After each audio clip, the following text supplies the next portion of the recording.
자, 맛이 가야 됩니다. 오늘도 맛이 갔습니다. 자, 자연과 함께 추워도 더워도 무조건 하는 겁니다. 이렇게 한다고 해서 얼어 죽는 일은 없습니다. 그런데 지금 무엇을 신느냐? 자, 어싱 양말입니다. 이 어싱 양말을 왜 신었냐? 그동안 너무 빡시게 했더니 뒤꿈치가 갈라졌습니다. 뒤꿈치가 갈라져서 일단은 보호 차원에서 어싱 양말을 신고 이렇게 맨발을 합니다. 자, 크게 돌고 와서 이제 돌밭으로 왔습니다. 아이고, 예쁜 새가 있습니다. 새야, 안녕. 새야, 거기 뭐가 있냐? 새가 부지런히 뭘 먹고 에잉 날아갔습니다. 자, 돌멩이를 오늘도 밟아야 됩니다. 지압입니다. 지금까지 발바닥 아치와 발바닥 접지를 하고 올라왔고, 이제 여기서부터는 지압 구간입니다. 지압. 돌멩이를 밟으면서 자기 몸무게로 지압을 하는 겁니다. 자, 75kg니까 75kg의 무게로 지압을 합니다. 오늘은 땅의 기온은 솔직히 차갑습니다. 차가운데 바깥의 기온은 그렇게 찹지는 않습니다. 그런데 땅이 가지고 있는 기온은 혹한이라 사기는 찹니다. 그런데 이럴 때 맨발을 해야 내 몸에 있는 활성산소 플러스 전자가 바깥으로 빠져나가고 땅 속에 있는 마이너스 전자는 몸속으로 들어온다는 겁니다. 봄, 여름, 가을, 겨울 중에 우리 몸에서 물건을 잡거나 상대방과 악수를 하거나 할 때 정전기가 생기는 것은 겨울입니다. 그만큼 활성산소가 전자가 내 몸에 많고 빠져나갈 수가 없기 때문에 순간적으로 스파크가 일어난다고 보시면 됩니다. 자, 지금 이렇게 맨발을 걷다 보면 내 몸에 있는 플러스 전자는 마이너스를 만나서 빠져나가고 땅 속에 있는 보이지 않는 수억만 개, 자 반복합니다. 수억만 개의 눈에 보이지 않는 자유전자는 내 몸속으로 들어온다는 겁니다. 그래서 몸이 치유가 된다는 겁니다. 자, 지금은 평길입니다. 평길은 발바닥 아치와 발바닥 접지가 됩니다. 돌멩이 나무 뿌리를 밟는 것은 지압입니다. 그래서 우리 몸에 12kg에 걸쳐져 있는 혈관 길이가 그렇습니다. 그 혈관 속에 피가 쫙 흐르고 있는데 그냥 단순하게 보면 빨간색입니다. 빨간색인데 그 빨간색을 세 가지로 나눠줍니다. 물이 있고 혈소판이 있고 그 다음에 혈액이 있습니다. 근데 이놈들이 원활하게 잘 흐르게 하려면 발바닥 아치입니다. 발바닥에 오목한 부분이 굽혀졌다 펴졌다 하면서 쉽게 말해서 펌핑이 되는 겁니다. 펌핑이 되면서 그 펌핑이 된 혈액이 핏줄을 타고 돌고 돈다는 얘기입니다. 그러면서 포도알처럼 갈라집니다. 포도알처럼 갈라지면서 몸속에 머무르면서 염증을 만드는 혈전, 피떡을 없애준다는 겁니다.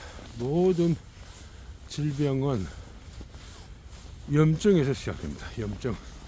혈관을 흐르는 피가 막히면서 그쪽에서 팡 터지면서 염증이 생기고 그 염증으로 인해서 질병이 시작이 되는 겁니다.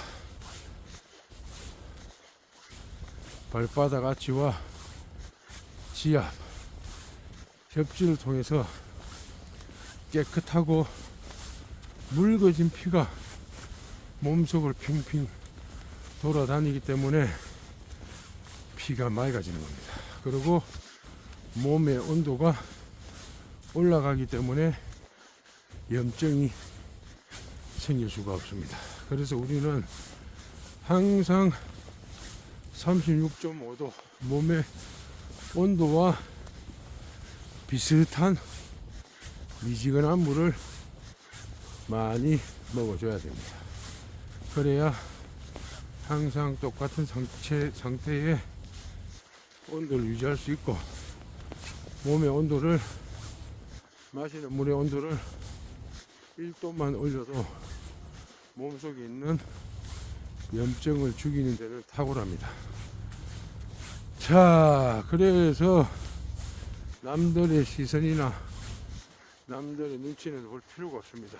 그냥 소팔로 가는데 개 따라가듯이 천천히 세워라 내워라. 시간이 많은 날은 많이 하시면 되고, 시간이 없는 날은 적게 하시더라도 땅과의 접지가 충분할 수 있게끔 딱 서 있으면 됩니다. 그냥 안 움직이고 딱 이렇게 서 있어도 충분히 내 몸에서 활성산소가 빠져나가는 걸 느낄 수가 있습니다. 그런데 효과를 더 높이려면 땅을 발목까지 파서 그 속에 묻고 있으면 됩니다. 그러면 천지를 모르고 동가 돌아다닐 필요가 없습니다. 그냥 자연스럽게 활성산소가 빠져나갑니다. 그러면서 고혈압, 당뇨, 고지혈증은 그냥 약을 쓰레기통에 버려도 됩니다. 자, 여기에 누워있는 돌들이 그냥 돌이 아닙니다. 우리에게는 의사 선생님입니다. 자, 이 자극을 느껴보지 않은 사람은 절대 알 수가 없습니다. 근데 한 번이라도 이 자극을 느껴본 사람들은 무릎을 딱 칩니다. 참, 바로 저건데, 야, 나는 지금 무엇을 하고 있나, 저걸 해야 되는데, 이렇게 생각을 할 겁니다. 아, 헬리콥터 소리가 엄청나게 셉니다. 자, 눈이 안 와서 좀 아쉽긴 하지만 눈이 올 때가 기다려지고 그리워집니다. 눈이 온 길을 팍팍팍 걸어다니면 아주 머리가 쭈삣쭈삣 쓰면서 몸의 활성산소가 쫙 빠져나가는 게 느껴집니다. 자, 이런 길은 완전히 발바닥 아치와 접지에 최고입니다. 최고. 근데 여기에 물기가 있으면 좋을 텐데 지금은 바짝 말라가지고 먼지밖에 안 납니다. 아하. 그래도 이렇게 탁 사색을 하면서 여유롭게 할 수 있는 게 축복입니다. 자, 이 영상을 보시는 분들은 대리만족을 하시고 일단은 집에서 가장 가까운 곳을 선택해야 됩니다. 학교, 운동장, 바닷가, 황토길, 모래길 다 좋습니다. 1번은 바닷가 갯벌입니다. 2번은 바닷가 모래길입니다. 3번은 황토길입니다. 그런데 집에서 가까운 아파트 단지 내에 있는 흙길도 아무 상관이 없습니다. 그런데 머릿속으로 딱 집어넣고 사셔야 될 생각이 뭐냐, 지구가 생기면서 지금까지 같이 있는 공간, 그런 공간이 좋다는 겁니다. 인위적으로 만들어 놓은 것보다는 자연적으로 생긴 그 공간이 최고라는 겁니다. 그래서 바닷가 갯벌을 1번으로 치는 겁니다. 요즘은 지방자치단체에서 동네마다 맨발길을 다 만들어 놨습니다. 거기 가서 하시면 됩니다. 인터넷에도 찾아보면 비닐하우스를 치고 실내에서 할 수 있게끔 만들어 놓은 곳이 엄청나게 많습니다. 그런 곳을 찾아다니면서 여행 삼아 건강을 관리를 하시면 됩니다. 자, 이 영상을 보시는 분들은 모두 바깥으로 나오셔서 맨발을 실천하시고 새로운 건강을 찾으시길 바랍니다. 맨발이 떼길입니다.